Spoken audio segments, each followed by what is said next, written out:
जय हिंद दोस्तों, की हाल चाल सब बढ़िया ना। चलते हैं आज बेहतरीन सी क्लास के साथ। मैंने आपको पिछली वीडियो में बहुत बेहतरीन तरीके से जैन धर्म के बारे में महत्वपूर्ण जानकारी देने का कार्य किया था, जो कि आपके जीवन के लिए तथा आपके एग्जाम के लिए अति महत्वपूर्ण होने का कार्य कर रहा था। अब चलते हैं आगे। आखिर क्या महत्वपूर्ण है जैन धर्म में? आखिर जैन धर्म आखिर क्या कारण थे कि जैन धर्म आखिर समाप्ति की ओर रहा और उसके पतन का कारण बना? क्या दोनों में श्वेतांबर और दिगंबर जो इनको कहा जाता था उनमें क्या अंतर होते थे, क्या मतभेद हो गए थे? सभी के बारे में आज हम जानकारी प्राप्त करेंगे। इससे पहले जो विद्यार्थी सोचते हैं कि कि कुछ हो जाए इस बार जॉब पानी है, तो 2023 में मैं गारंटी देता हूं आपके पास एक बेहतरीन सी जॉब का एक मौका है। 2023 के आखिरी तक फ्यूचर एकेडमी XYZ के माध्यम से सिर्फ और सिर्फ आपको यहीं पर जी के GS की एक ऐसी प्रिपरेशन कराई जाएगी जो कि कहीं ना कहीं आपको जीवन में बहुत आगे ले जाने का कार्य करेगी। आप सोचते हैं कि नहीं, मुझे जी के GS बहुत मजबूत करनी है, तो जुड़ जाइए मेरे बाहुबली बैच और राम सेतु बैच तथा अग्निपथ बैच से। बाहुबली बैच में आपको मैंने बायोलॉजी को समाप्त, लगभग समाप्ति की ओर लास्ट चैप्टर है, समाप्त समाप्त कराने का कार्य किया। और इसके अलावा आपको बता दें कि इसके बाद आपको बता दें अग्निपथ बैच में पॉलिटी की इतनी बेहतरीन सी क्लासें चल रही हैं, बहुत बेहतरीन जानदार शानदार क्लासें चल रही हैं। और इसके अलावा आपको बता दें कि ये राम सेतु बैच विजय का परचम लहराने वाला बैच है, और ये इसमें हिस्ट्री चल रही है, और कहीं ना कहीं हम प्राचीन इतिहास बिल्कुल हर चीज को बारीक से प्रारंभ करके बिल्कुल अपर लेवल तक ले जाने का कार्य करेंगे। इसमें लगभग 150 से ऊपर वीडियो होंगे, लेकिन बहुत मजा आएगा, बहुत मजा आएगा, बहुत आनंद आएगा। एक स्टोरी टाइप आपको पढ़ाने का मैं कार्य करूंगा। और जो भी विद्यार्थी सोच रहे हैं कि सर मुझे याद नहीं होता, तो जुड़ जाइए, आपको बता रहा हूँ मैं, याद यहीं पर याद हो जाएगा। बस मेरी एक बात मान लीजिएगा, डेली रिवीजन तथा वीकली रिवीजन पर फोकस करिएगा। 2023 में आपके पास एक बेहतरीन सी जॉब, एक बेहतरीन सा मुकाम होगा, इस बात की गारंटी मैं यहाँ से आपको देने का कार्य कर रहा हूँ।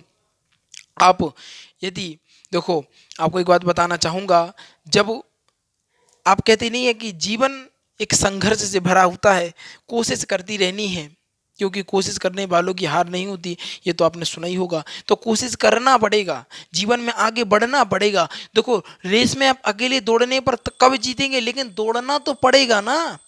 भले आप अकेले दौड़ें, लेकिन जीतने के लिए दौड़ना तो पड़ेगा ना भैया। अगर आप रेस में भाग ही ना लेंगे तो जीतेंगे कैसे? भले आप अकेले दौड़ रहे हो तो भी नहीं जीतेंगे, भाग ही ना लेंगे तो भैया ये जीवन संघर्ष भरा है, और इसमें आपको संघर्ष की गाड़ी को भागते रहना है, रुकना नहीं है, और सिलेक्शन यहीं से लेना है, इस बात की गारंटी होगी। मैं बता रहा हूँ, मेरे पास बहुत सारे विद्यार्थियों के कमेंट आते हैं, बहुत सारे विद्यार्थियों के कॉल भी आते हैं कि नहीं सर, कंटेंट बहुत जानदार शानदार है, और यही कंटेंट जो कमी थी, जो 10-10 हज़ार रुपये का एक सब्जेक्ट आपको दे रहे थे, वो सर आप फ्री में यूट्यूब पर पढ़ा रहे। हमने कि भैया बस मैं इसीलिए पढ़ा रहा कि मैंने वो दिन देखा है, मैंने देखा है वो दिन, मैंने झेले हैं जो कष्ट, वो कहीं ना आपको ना झेलना पड़े, इसी माध्यम के लिए मैं यूट्यूब पर आया हूँ, और सिर्फ बेहतरीन सी क्लास यहाँ आपके लिए लेकर आया हूँ। बशर्ते क्या है, आप लोग मेरा सपोर्ट करेंगे ना, तो चीज़ें बहुत बेहतरीन तरीके से बहुत ऊपर तक जाएंगी।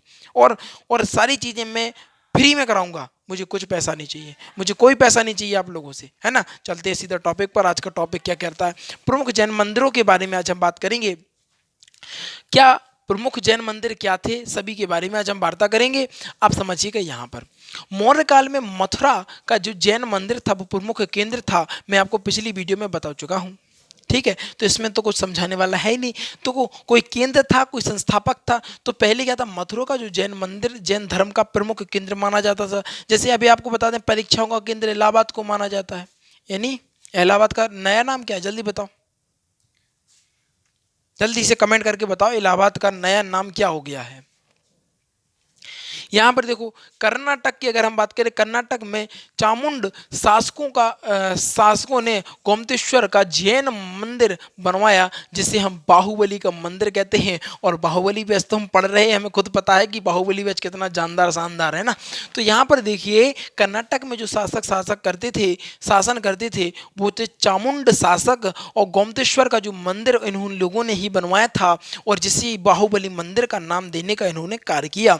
आपको बता बता दें चामुंड शासकों ने ही गोमतेश्वर का जैन मंदिर बनवाया। याद कर लीजिए, दिमाग में छाप लीजिए कि चामुंड शासकों ने ही गोमतेश्वर का जैन मंदिर बनवाने का कार्य किया। जैसे आज हम बाहुबली मंदिर कहते हैं, क्या कहते हैं, बाहुबली मंदिर कहने का कार्य करते हैं। अगर हम मध्य प्रदेश की बात करें तो मध्य प्रदेश में चंदेल शासकों ने खजुराहो का जैन मंदिर बनवाया। किसने, चंदेल शासकों ने। ये चामुंड शासक हैं और ये चंदेल शासक हैं, दोनों में कंफ्यूज मत हो जाइएगा क्योंकि दोनों चीजें बहुत बेहतरीन तरीके से आपको यहाँ पर दिख रही हैं। विद्यार्थियों यदि देखो मध्य प्रदेश की, ये कर्नाटक की बात है, कर्नाटक में है चामुंड शासकों ने गोमतेश्वर का मंदिर बनवाया जिसे हम आज बाहुबली मंदिर के नाम से जानते हैं। इसके अलावा मैं आपको बता दूं मध्य प्रदेश का जो मंदिर है वो चंदेल शासकों ने यानी खजुराहो में जैन मंदिर बनवाया जिसे बाहुबली की मूर्ति यानी गोमतेश्वर की, ये लिखा है भैया जी, अगर ना दिख रहा हो ना तो ये गोमतेश्वर की मूर्ति लिखा है, ब्रैकेट में लिखा है गोमतेश्वर की मूर्ति यहाँ पर अवस्थित है और ये मध्य प्रदेश में बनवाया था चंदेल शासकों ने। चीजें क्लियर हो रही हैं कि नहीं हो रही हैं? पहले तो मुझे ये पता होना चाहिए आपको चीजें क्लियर हो रही हैं कि नहीं हो रही हैं। जब चीजें क्लियर होंगी तभी तो आनंद आएगा पढ़ने में। तो यहाँ पर समझो कि जो मध्य प्रदेश का जो सीन था, मध्य प्रदेश में शासक किन शासकों का शासन था? कहना सर जी चंदेल शासकों ने ही खजुराहो मंदिर का निर्माण करवाया था। यहीं पर गोमतेश्वर की मूर्ति यानी बाहुबली की मूर्ति को स्थापित करवाया गया था। अगर नोट की बात करें, ये कहीं ना कहीं बेहतरीन सा नोट आपको देखने को मिलता है। अगर हम खजुराहो की बात करें तो खजुराहो का जो मंदिर है वो हिंदुओं के लिए भी महत्वपूर्ण तथा जैन दोनों के लिए पवित्र स्थल माना जाता है। समझो कितनी महत्वपूर्ण बात है। मैं आपको बता चुका हूँ भारत देश विभिन्न संस्कृति विभिन्न धर्मों के साथ आपको देखने को मिलेगा। यह एक ऐसा देश है जहाँ पर आपको सभी धर्म सभी संस्कृतियाँ और सभी आपको बता दें संस्कार और मतलब इतनी सारी बोलियों वाला एक देश एकमात्र भारत है और फिर भी हम लोग मिलजुल कर रहने का कार्य करते हैं। तो सिर्फ और सिर्फ इसका एकमात्र कारण यही है क्योंकि हमारी मिट्टी में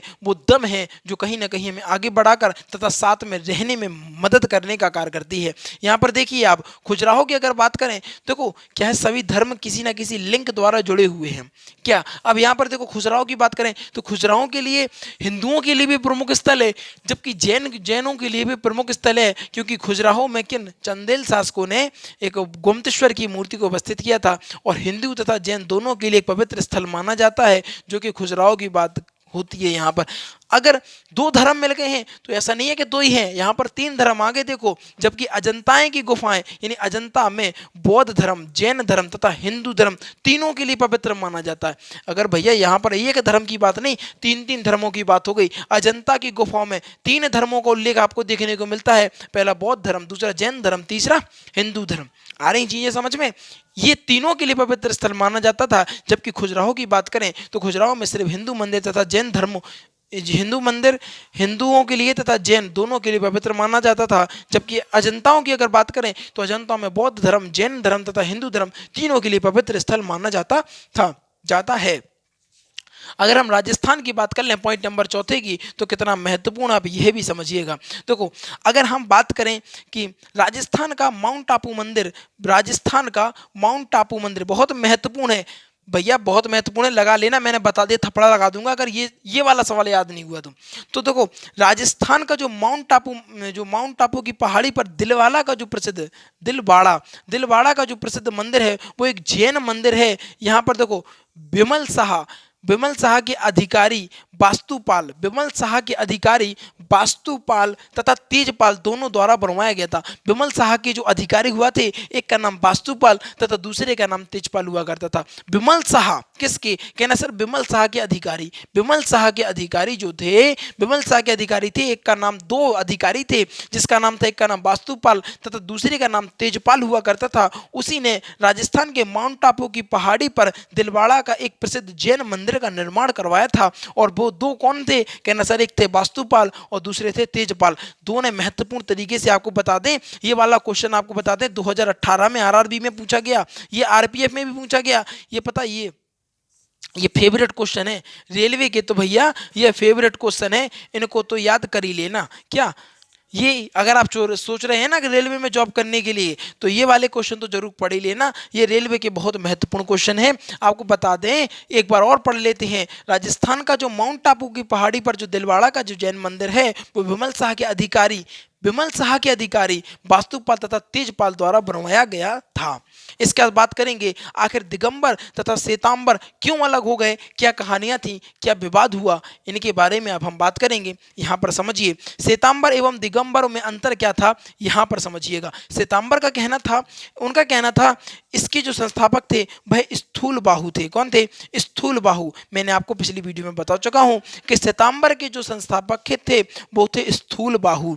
स्थूल बाहु ने श्वेतांबर धर्म की स्थापना करने का कार्य किया था, जबकि यह सफेद वस्त्र को धारण करते थे। अब समझिए, देखो आपको पता श्वेतांबर जो धर्म था कहीं ना कहीं आगे बढ़ने का कार्य किया, जबकि दिगंबर कहीं ना कहीं पीछे जाने का कार्य किया। इसके क्या कारण थे मैं अभी आपको बताऊंगा। समझो, यहाँ पर सफेद वस्त्र का चलन चलता था। इसके अलावा यहाँ पर महिलाओं को भी मोक्ष मिलाया जाता था। श्वेतांबर यानी स्थूल बाहु का कहना था कि महिलाएं भी कहीं पीछे नहीं है, महिलाओं को भी मोक्ष मिल सकता है। क्यों मोक्ष मिल सकता है, यहाँ पर सुनो। उनका कहना था जी 19वें जो तीर्थकर थे, यानी जैन धर्म के जो 19वें तीर्थकर थे, यानी मल्लीनाथ जो थे वो कहीं ना कहीं महिला थे, लेकिन दोनों के विचार कहीं ना कहीं मैच नहीं करते थे। अब आगे आप समझिएगा, मैं जब आगे बताऊंगा आपको तो इसमें इनके अनुसार महावीर स्वामी का विवाह हुआ था, और महावीर स्वामी का अगर विवाह हुआ था तो महिलाओं को भी मोक्ष मिल सकता है। इसके अलावा इनका कहना यह भी था कि 19वें जो तीर्थकर थे मल्लभीनाथ, वो भी एक महिला थे, अगर वो तीर्थकर थे तो उनको भी कहीं ना कहीं मोक्ष की प्राप्ति मिल सकती है। इसके बाद बात करेंगे दिगंबर की, तो इसे भद्रबाहु ने प्रारंभ किया था। ये निवस्त्र थे, इसमें महिलाओं को मोक्ष नहीं मिल सकता था, और इनका अलग कहना था, ये कहते थे भैया 19वें तीर्थ का मल्लवी जो नाथ थे ना वो एक पुरुष थे, और इनके अनुसार कहना था कि महावीर जो स्वामी थे वो अविवाहित थे। दोनों के विचार कहीं ना कहीं बिल्कुल मेल नहीं खा रहे थे, और यही कारण था कि दोनों में विवाद चल रहा था। क्या यही कारण था कि दोनों में विवाद चल रहा था। यहाँ पर समझेंगे, अगर अगर कहीं ना कहीं आप सफेद वस्त्र को धारण करके निकलते हैं तो वो आपके लिए कंफर्टेबल है, जबकि आप निवस्त्र निकलते हैं तो वो आपको अनकंफर्टेबल फील होगा, और कहीं ना कहीं आप उस धर्म को अपनाने से पहले 10 बार सोचेंगे। जबकि आपको बता दें श्वेतांबर जो धर्म था वो उतना नहीं सोचते थे, क्योंकि सफेद वस्त्र को धारण कर लेते थे, उतना ऑड नहीं लगता था। बशर्ते इसमें क्या है, बहुत ज़्यादा, समझ रहे हैं ना आप क्या कहना चाह रहा हूँ। और यहाँ पर कहते थे कि महिलाओं को मोक्ष नहीं मिल सकता है, जबकि यहाँ महिलाओं का भी स्थान था, महिलाएं भी मोटिवेट करती थी लोगों को जाने के लिए, नहीं ये धर्म बहुत अच्छा है। इसके अलावा यहाँ पर जो कहना था कि महिलाओं को मोक्ष मिल सकता है, और ये कहते थे कि महावीर स्वामी जो थे वो भी विवाहित थे, लेकिन इनका अलग कहना था, ये कहते थे नहीं महावीर स्वामी विवाहित है ही नहीं।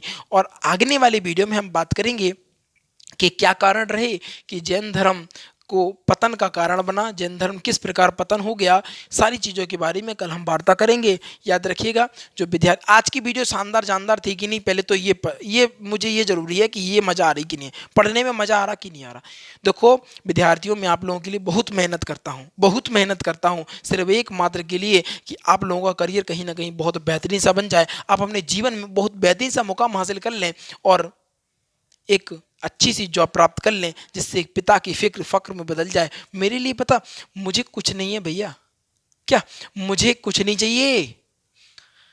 मैं तो संडे को भी पढ़ाता था, लेकिन तुम लोगों का कहना था कि सर वीकली रिवीजन नहीं कर पाते हम, इसलिए संडे की छुट्टी करी नहीं थी। मैं संडे को भी पढ़ा दूं, मुझे कोई दिक्कत नहीं है, ठीक है ना। तो विद्यार्थियों ध्यान रखिएगा, देखो आप लोग भी मेरा सपोर्ट करिए, मैं भी आप लोगों का फुल सपोर्ट करूंगा। इस बात की गारंटी है कि कंटेंट में कोई कमी नहीं रहेगी, पूरे मार्केट में ऐसा कंटेंट आपको देखने को नहीं मिलेगा। यूट्यूब के माध्यम से फ्री, बिल्कुल फ्री आपको देने का मैं कार्य कर रहा हूं। जो विद्यार्थी नए हैं जल्दी से जाएंगे, वीडियो को लाइक कर दीजिएगा, चैनल को सब्सक्राइब कर लीजिएगा, और शेयर करके आइए अपने यार दोस्तों और चाहने वालों के साथ, क्योंकि आज की जो वीडियो थी कहीं ना कहीं बेहतरीन गजब लाजवाब होने का कार्य कर रही थी। इन्हीं चंद शब्दों के साथ बता लेना चाहूँगा, जीवन में आनंदित रहिएगा और आगे बढ़ते रहिएगा। थैंक्स फॉर वॉचिंग, और इसका स्क्रीनशॉट ले लीजिएगा, ठीक है ना। जय हिंद।